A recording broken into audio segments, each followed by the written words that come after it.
This book, Hollywood Party, takes a look at the movie industry in the 1930s and 40s.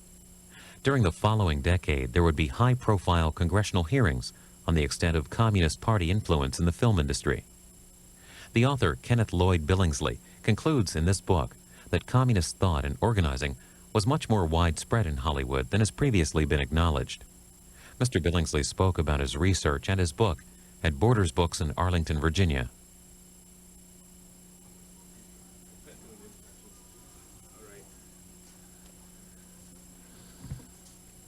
You ready? Alrighty.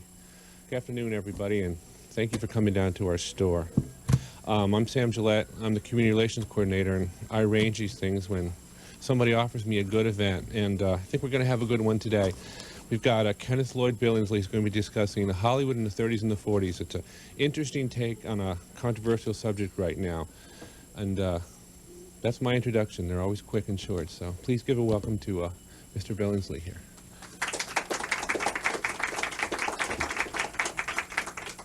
Thank you.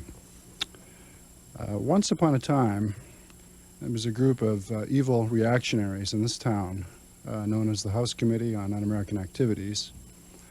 And with black hats, they proceeded to ride out to Hollywood and to tar and feather a group of noble, idealistic screenwriters, producers, directors, stagehands, for no apparent reason, by calling them communists, preventing them from working, and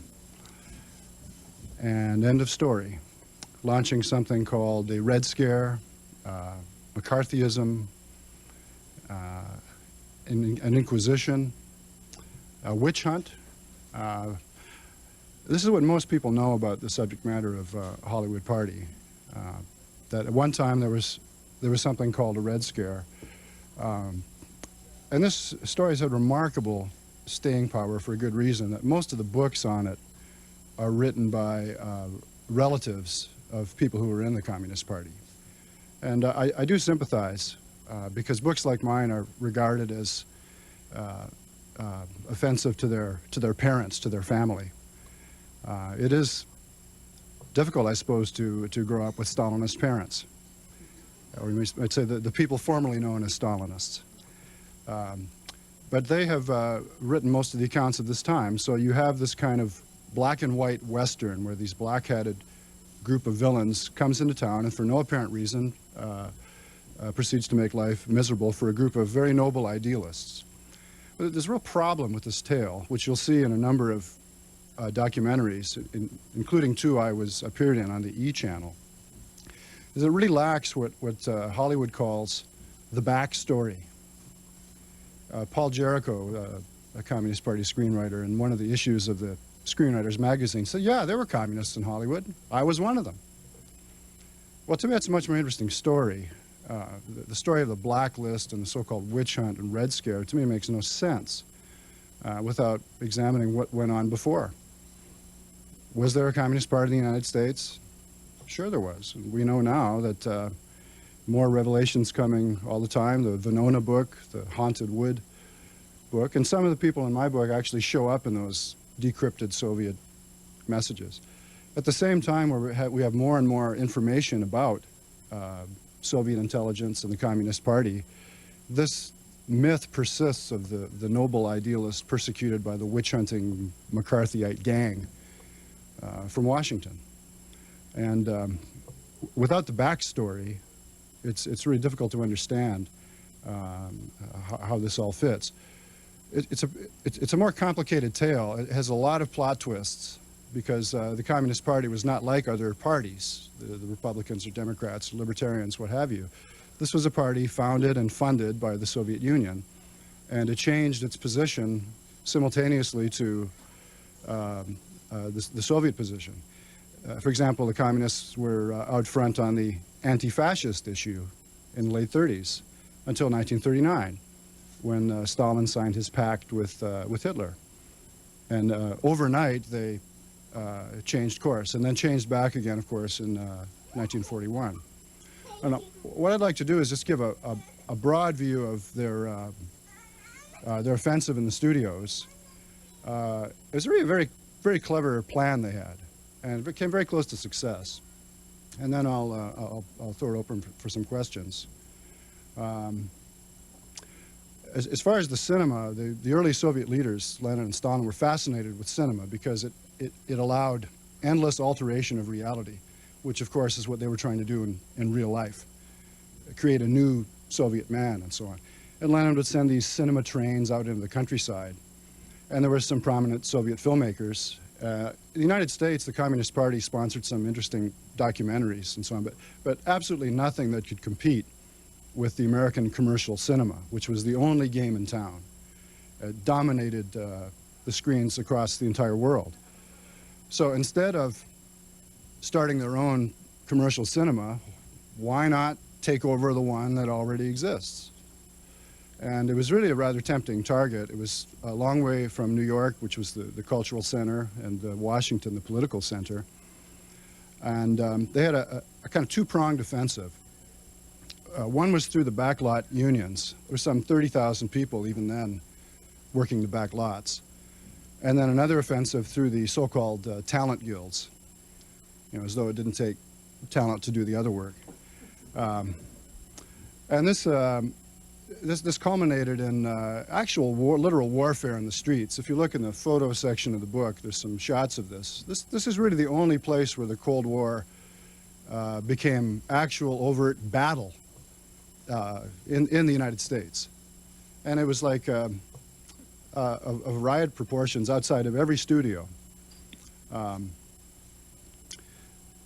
Actually, the studio moguls themselves, they helped prepare the way for the party. In 1934, a fellow named Upton Sinclair, a kind of goofy socialist, ran for governor and threatened to either take over the film industry or to set up a government-sponsored movie business. And this terrified the moguls, who were, while not all partisan Republicans, they were businessmen. This was the movie business, and even now it's the industry.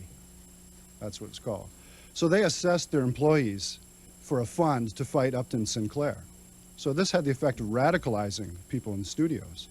So then the Communist Party organizers came in labor and said, look at Louis B. Mayer with he was the highest paid man in the United States, with his racehorses, his mansions, his luxury cars. All that is made possible by your blood, sweat, and tears. It was the perfect paradigm of monopoly capitalism.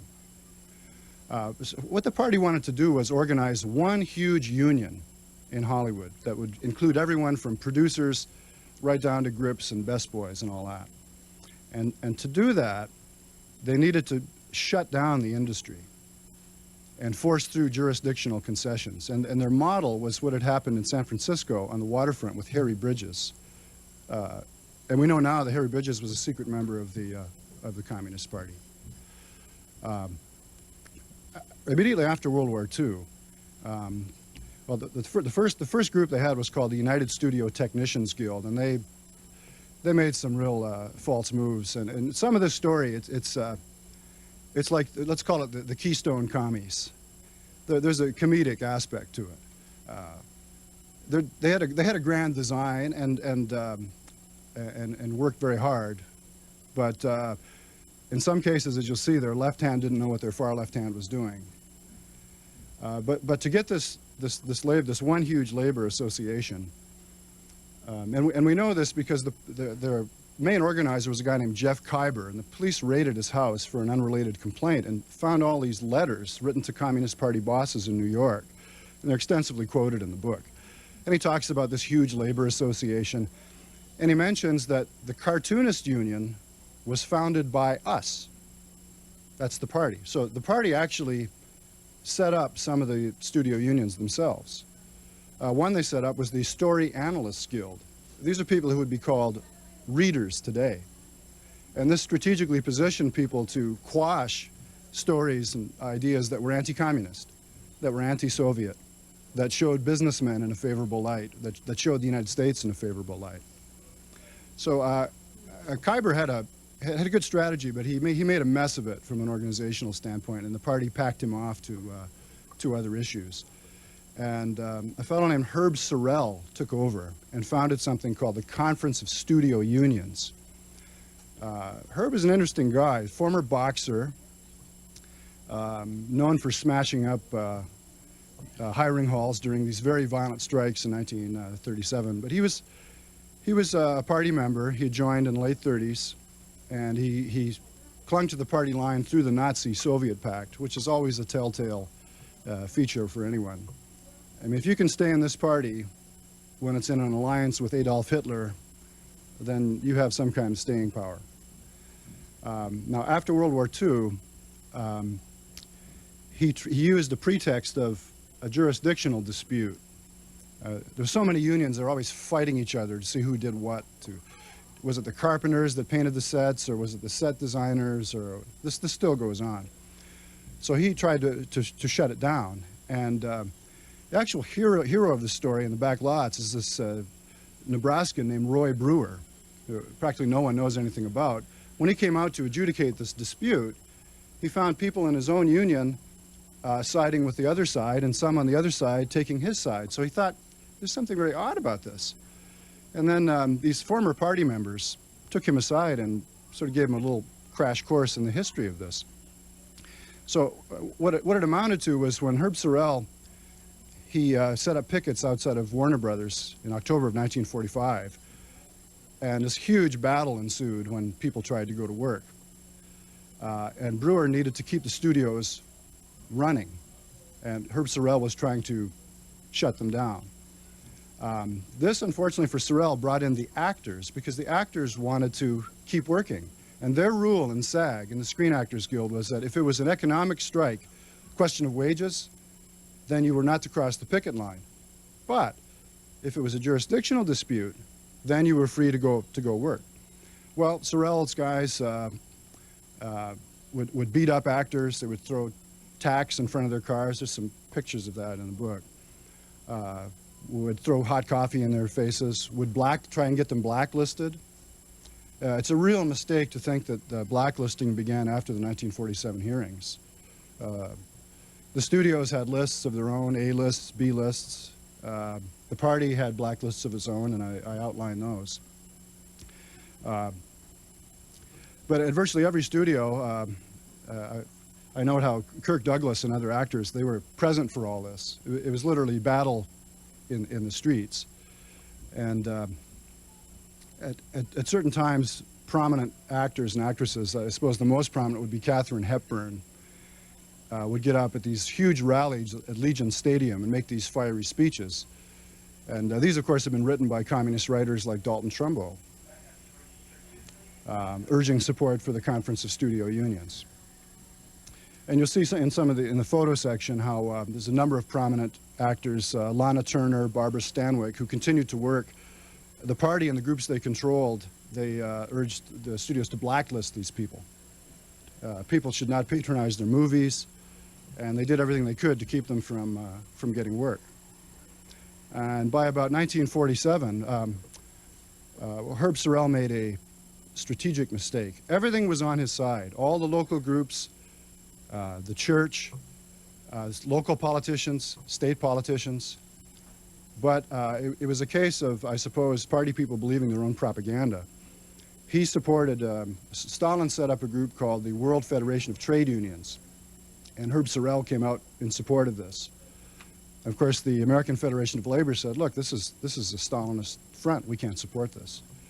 So he lost a lot of credibility at that point. And then his men, most of whom were not communists, they said, look, we can't afford this, we want to go back to work. So when they started going back to work, Sorrell's offensive was really finished. And the trade union issue was really over by about 1947. Now notice something about this. This is all before 1950, when Senator McCarthy started his antics about so many communists in the State Department. This all happened before that. Plus, he was a senator. He had nothing to do with this story.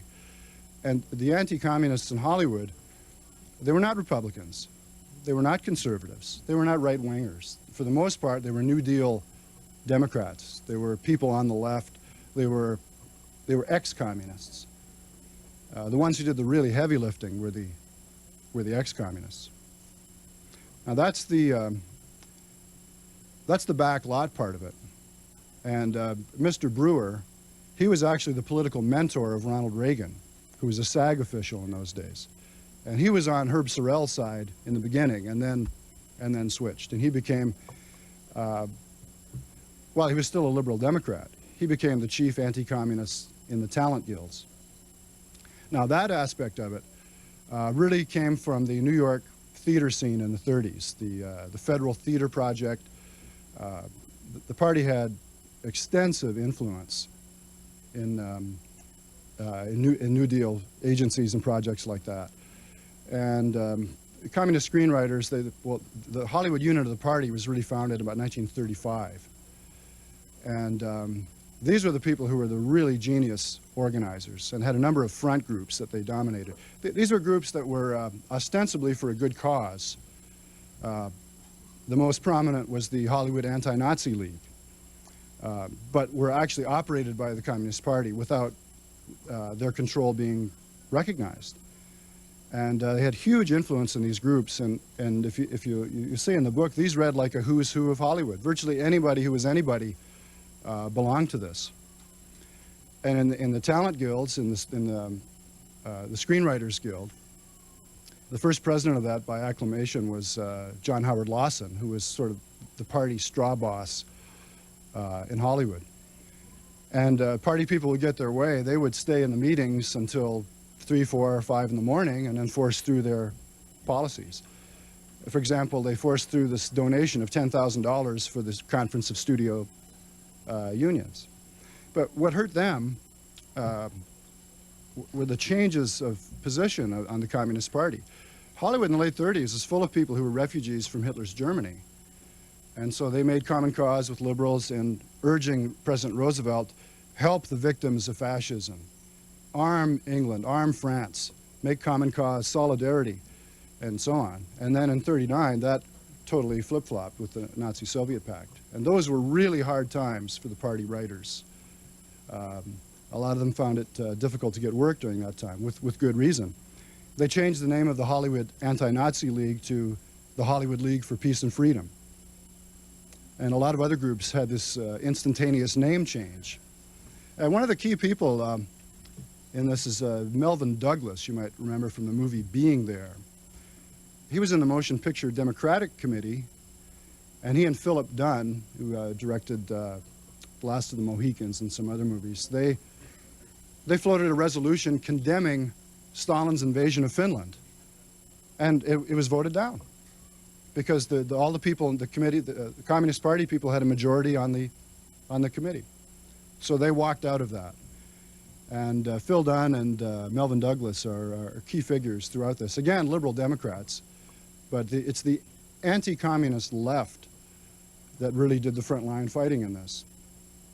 Now, of course, Hitler betrayed his ally and invaded the Soviet Union in 1941. And then the Communist Party promptly became the most jingoistic group in the United States. And a lot of the war movies that you've probably seen were written by party members. And all these stereotypes of, you know, the heel-clicking Kraut and the buck-toothed Jap and all this, these come from party writers who were trying to erase memories of what they'd done during the Nazi-Soviet pact. The party line at that time was simply to be as patriotic and militant as possible.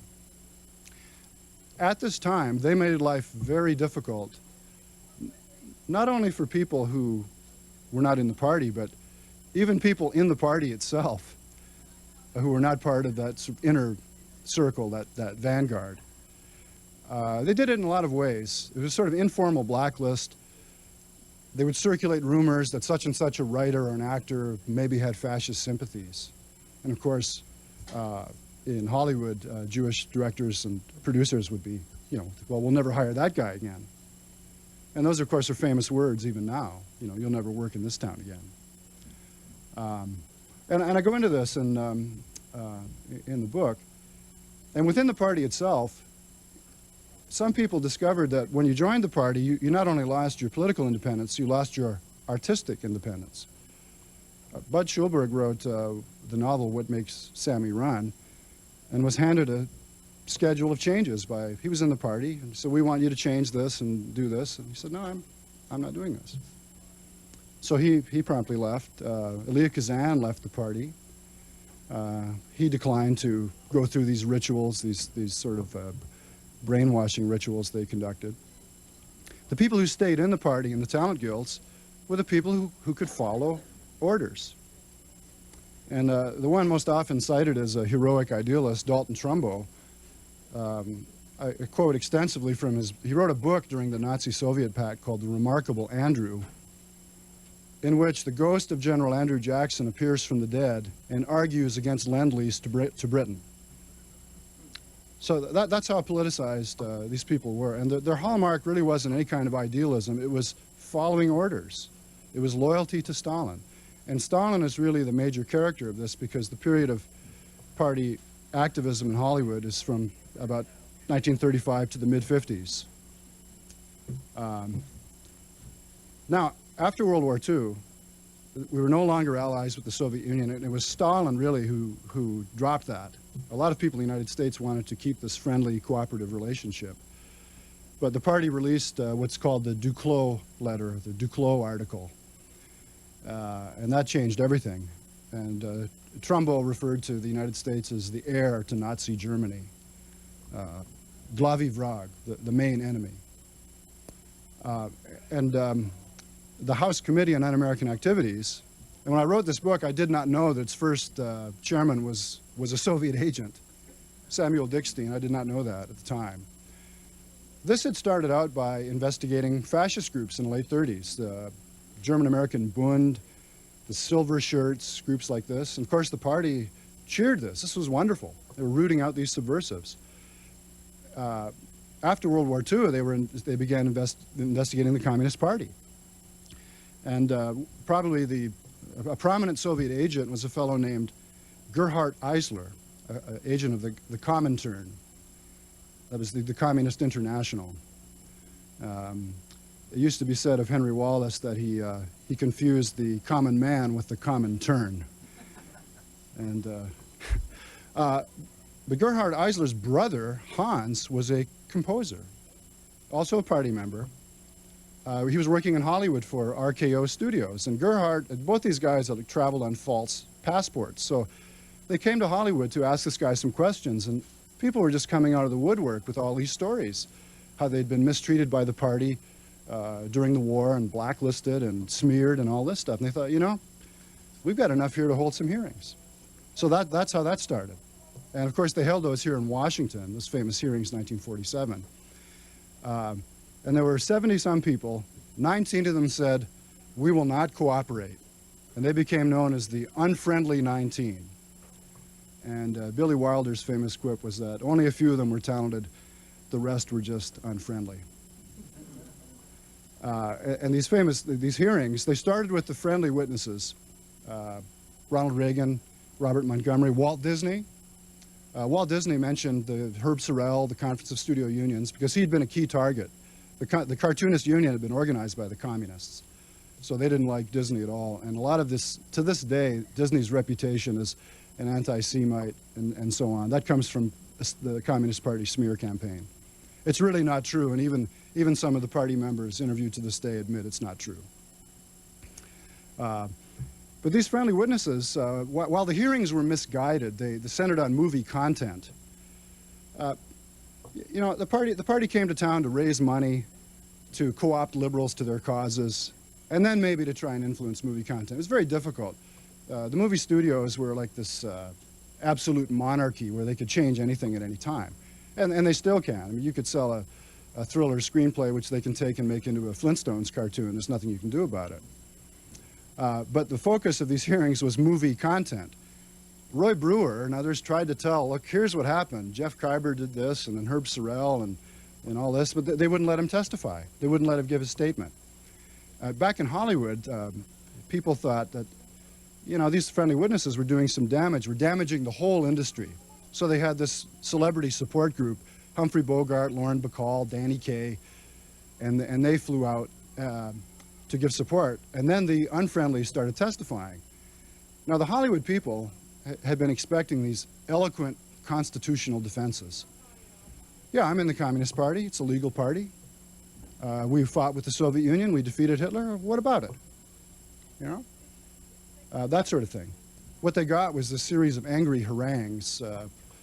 Dalton Trumbo, for example, saying, "This is the beginning of the American concentration camp," and this sort of thing. And the people running the hearings, the committee, was not exactly a stellar group. Parnell Thomas had this gavel the size of a croquet mallet and was hammering away, gaveling people into silence. But the reason, this is one of the untold or little-told stories that you find in the book. Why did they do this? Why did they defy the committee instead of an eloquent constitutional defense when they really had nothing to fear? It's a legal party. It's never been illegal to be in the Communist Party. The reason is John Howard Lawson and some other key people, and this comes from John Huston, who organized the trip of the celebrities and actually got stuck with paying for the whole thing too. He wasn't very happy about that. They had already testified around the time of the pact to another committee in California. California had its own Un-American Activities Committee. Interestingly enough, we've never opened the archives of it. You know, the Soviets have, the state of Mississippi has, but swinging California has never done this. They had already testified that they were not communists. So to get up there now and say, yeah, I'm a communist, that might open them up to charges, perjury, and so on. So that whole strategy, which was laid down by the party lawyers, the two sort of figurehead lawyers were Bartley Crum, who was a liberal Republican, and Robert Kenney, who was the former Attorney General of California. They were ostensibly the lawyers, but there were three Communist Party lawyers who laid down the rules. And Bartley Crum's daughter just wrote an interesting book in which she says that these guys would actually be on the phone to Moscow during these hearings. So that was the party line. If you were in the party, this is what you did. You simply defied the committee, took the fifth, refused to answer any questions. Anyone who took any other tack was written off as a traitor, someone trying to destroy the career of others, and so on. In the studios, at first, no one wanted these hearings, whatever side you were on. This was bad for business because people weren't going to the movies as much. Now you had television, new competition. At first they said, look, we're not going to hire or fire people based on politics. Don't tell us how to run our business. And then after the hearings, they totally flip-flopped and said they would fire people in the party. Now the writers, and this is part of the appeal of the blacklist story, the Red Scare. They were able to work under false names and sort of maintain their rather lucrative lifestyles. And they had that same kind of dialectic that you still see in Hollywood with the sort of Cabbage Patch left wing that we have now. It's like capitalism is bad, the United States is evil, except for my 4-picture deal with Paramount. That's good. My house in Malibu, that's very good. My Mercedes-Benz, that's very good. You know, people like Dalton Trumbo are making $5,000 a week. Can you imagine in like 1938? That was huge, huge money. So you had a very odd dialectic.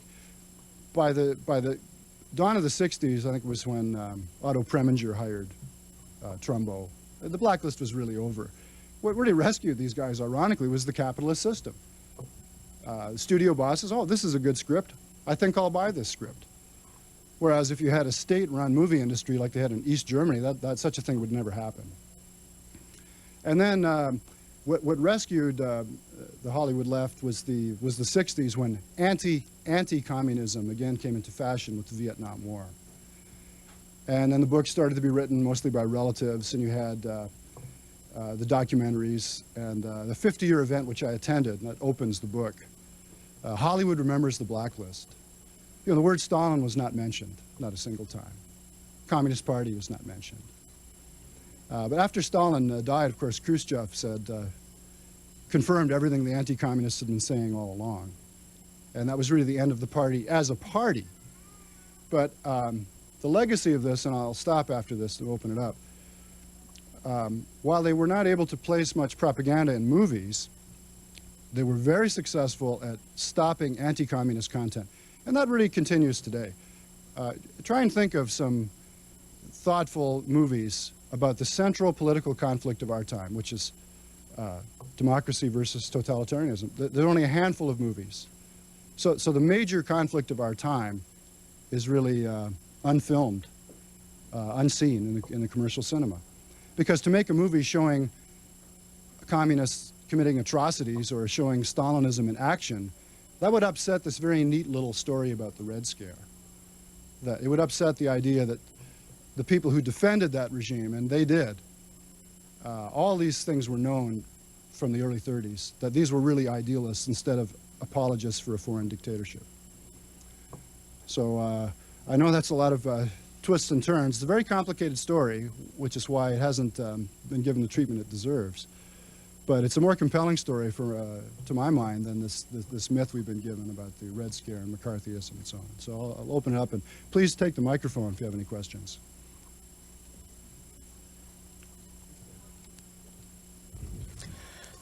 Yes. After the experience of writing your book, Hollywood Party, what do you think or expect the prospects are that Americans at large consciousness will be raised, that people will not continue to believe the same myths, but will embrace what you put together in one book? Well, it's a mixed bag. I've had some university professors who taught courses in this start using the book, and even recommended it for a very popular talk show and radio, and National Public Radio in Los Angeles. I've been contacted by people who worked in the studios, and said sort of their attitude is it's about time. But I've been interviewed. I had ABC come to my house, shoot 2 hours of footage, and I went up to the E! Network to be part of 2 documentaries, and it was the same old, same old. Virtually everyone else that appeared in this was a relative of someone who'd been blacklisted. So, I mean, for these people, it's all about Daddy. I'm sure Daddy was a nice guy, but a Stalinist is a Stalinist.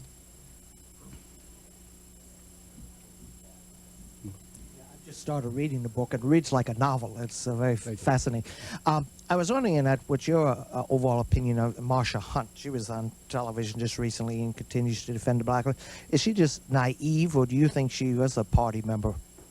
I don't think she was. She was not a party member. A lot of people had gone to these events, and the party was very strong in the Publicists Guild. So what they would do is they'd have some event, like say the 1947 Peace Conference at the Waldorf, which was organized by the party, and they just put all these names on the sponsoring committee, often without the knowledge of the people. So I don't think Marcia Hunt was in the party, but a lot of people attached themselves to this group. Now remember, this is not an intellectual town we're talking about, and the party members themselves, the organizers, really regarded the people in Hollywood as political morons. And another phrase he uses, they were fat cows to be milked. So, but she's this story is so ingrained in the guilds. We're really not at the point where you can even discuss this without putting up your dukes almost. So. Yes, Mr. Billingsley, with the Academy Award being given to Elia Kazan this year, what exactly did he do against the Communist Party, or what prompted the protest of him getting the award and all that? Elia Kazan was a party member. He joined in the New York theater scene. It wasn't very unusual. I mean, a lot of people joined the party. For him, it was to join the party, he said, was to become part of the victorious army of the future. Remember, that was the Depression. It looked like capitalism was finished. Here you have this new regime, scientific socialism, with this great leader. But then he was an artist, and people of artistic temperament don't like to be told what to do. And so he left the party when he wouldn't follow orders. If you deviated, you had to go through this ritual of crawling before this guy named V.J. Jerome, who was the party's cultural commissar. And he wouldn't do that. When the first hearings were held, he was shooting gentleman's agreement. And throughout this whole thing, he remained a liberal Democrat, but he was anti-communist. What really changed his mind, if you read his biography, was between the 1947 hearings and the early 50s, when the hearings resumed, Stalin got the atomic bomb with help from American communist spies. There was a coup d'etat in Czechoslovakia. Stalin launched a new wave of purges, heavily anti-Semitic purges. In Czechoslovakia, I think 11 of 14 leaders were tried and hanged for no other reason than they were Jews. So he was subpoenaed, first declined to talk about this, and then changed his mind and even took out an ad in the New York Times. The way it broke down was he could, in his assessment of it, it was more important to denounce the party and denounce Stalinism than to not mention people who were already known to the committee. Key party officials in Los Angeles were FBI informers, so they already knew who these people were anyway. So if you read his testimony, and I quote from it, and I have his entire statement in the New York Times in the book, he explains why he did this. He said liberals have to speak out, and if they didn't speak out, they would be lumped together with the Reds. So he wanted to distinguish himself from the party, and that was why he took that angle. And of course, he has ever since been attacked and really blacklisted for awards he deserves. I mean, they declined to give him this Lifetime Achievement Award, the LA Film Critics Association, which they gave to Roger Corman. And of course, he made a film about it. After you read the book, I suggest you go rent On the Waterfront, which is, I mean, it works as a gangster movie, but it's also his explanation of why he testified. And Bud Schulberg wrote the movie, and he testified also. The mob boss, played by Lee J. Cobb, wants to get people to play deaf and dumb. And the priest says, if you remain deaf and dumb, you share the guilt. Do you want to hurt the mob? Then you go testify to the committee. That's how you hurt them. And then, of course, Marlon Brando. At first, this is a key scene. You remember the scene where he's talking to Rod Steiger? He's been subpoenaed. He says, you know, this testifying, this is tougher than I thought. I mean, it was not an easy issue for anybody, you know? And then, of course, his brother is bumped off, and that settles it. So his brother could be a symbol for all the people Stalin was knocking off. Bud Schulberg said blacklist. Don't talk about the blacklist. Let's talk about the death list. Thousands. And in the late 40s, it was specifically artists and writers. You had the equivalent. I name them in the book. The equivalent, say, an Ella Fitzgerald or an Edith Piaf doing 25 years in the Gulag for no reason other than Stalin didn't like them. So whatever you think about his testimony, you could say in Marlon Brando's words, I'm glad what I done to you, and I'm going to keep doing it. And that's what he did. So I had hoped the book would help him get an award, but I wasn't prepared for. Apparently it was Carl Malden that went in there and said, look at this body of work, shouldn't be political, let's give him the award. So I'm glad it happened. Let me just add that for the party, if you disagreed with them politically, their position was you were also a bad artist. You know, so you'll have people sort of putting down Kazan, and I invite you to go back and look at those movies. They really do stand up artistically. Whereas people on the other side, like Adolphe Monjou, said, you know, I can't understand why these people get involved in the party. These guys are good writers. They're smart people. Why are they getting involved in this? You know, they acknowledged their talent, but disagreed with them politically. On the party, you'll notice, like with Lillian Hellman, she attacked Robert Montgomery and others. They were bad actors. They don't agree with me, therefore they're bad actors. So that was another dynamic going on. Groupthink.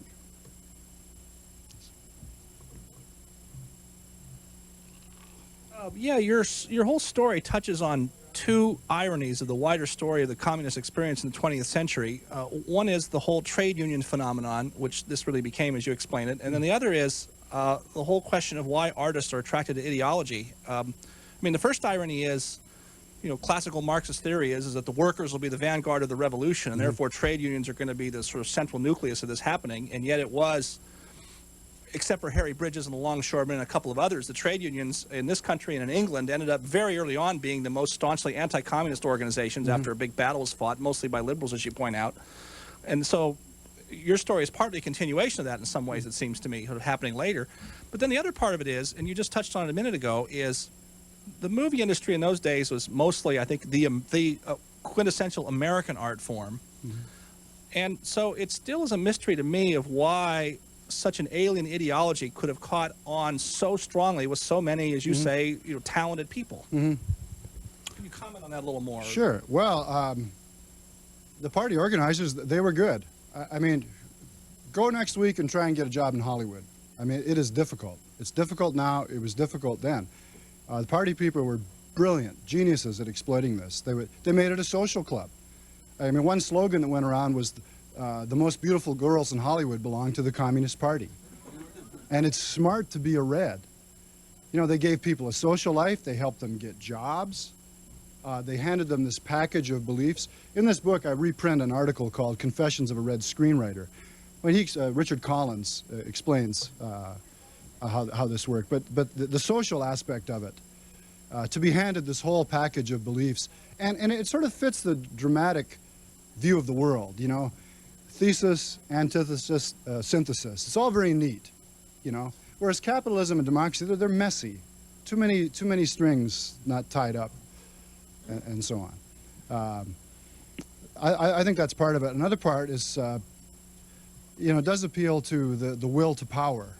Like Kazan, for example, he wants to be part of that victorious army of the future. You know, this capitalist thing, this is going down, and I want to be on top, so I better go with the winner. And you know, some of these people, their problem was they believed their own propaganda. I mean, they would say, you know, when the revolution comes, you're going up against the wall, pal. You know, that sort of thing. That was why when the committee came, people wanted to testify. They'd been threatened, they'd been beat up. But I would cite the social aspect of it. They're just genius organizers. I think Philip Dunn, his line is expressed it the best. He said, all over Hollywood, the industrious communist tail wagged the lazy liberal dog. They were willing to do the hard work, run the late hours, and so on. And they had the kind of mindset that could instantly accept what had previously been condemned and instantly condemn what had previously been accepted. It takes a special kind of person to do that. It's like an ersatz religious faith. I mean, look, I cover in this book Albert Maltz, screenwriter. He wrote what I thought was a very good article. Just the party doctrine was an artist a writer is an artist in uniform. That all art has to serve a political purpose. If it doesn't, it's just bourgeois decadence. Well, he wrote an article in New Masses challenging this. And his reward, he was hauled before this Inquisition several times. He was made to recant. He was made to write an article denouncing his former position. That whole exchange is in there. All the articles are in there. So I'd say there's a special mindset here that is looking for a kind of kingdom of heaven on earth. And that appealed to a lot of people, particularly people who'd given up any kind of conventional religious belief. And that's a consistency among party writers. I mean, one of the rules was you couldn't show a priest or minister or anyone in a favorable light.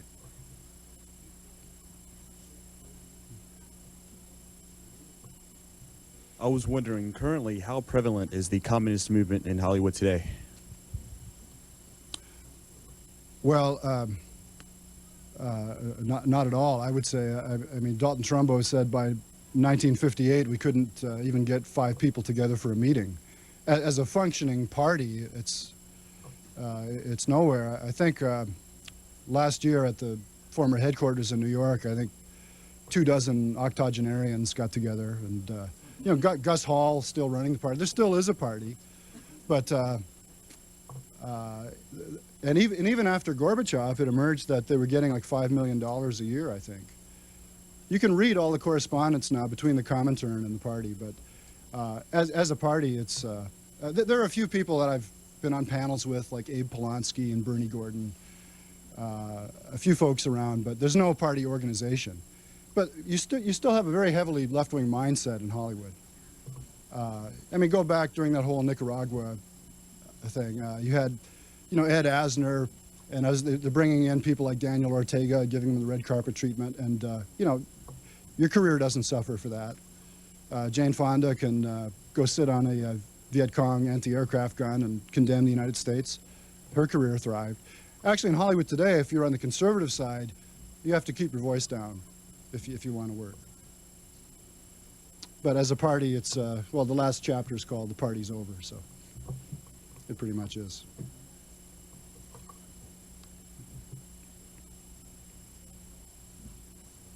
Any questions?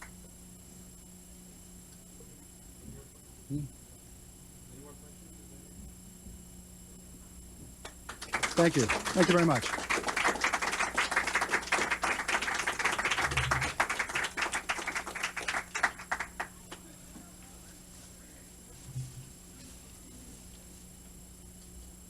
Kenneth Lloyd Billingsley is editorial director of the Pacific Research Institute in San Francisco. He served as a correspondent for The Spectator in London and has written for The Washington Post, Wall Street Journal, San Francisco Chronicle, and other publications. For more information on his book, Hollywood Party, you can contact the publisher at their website, primapublishing.com.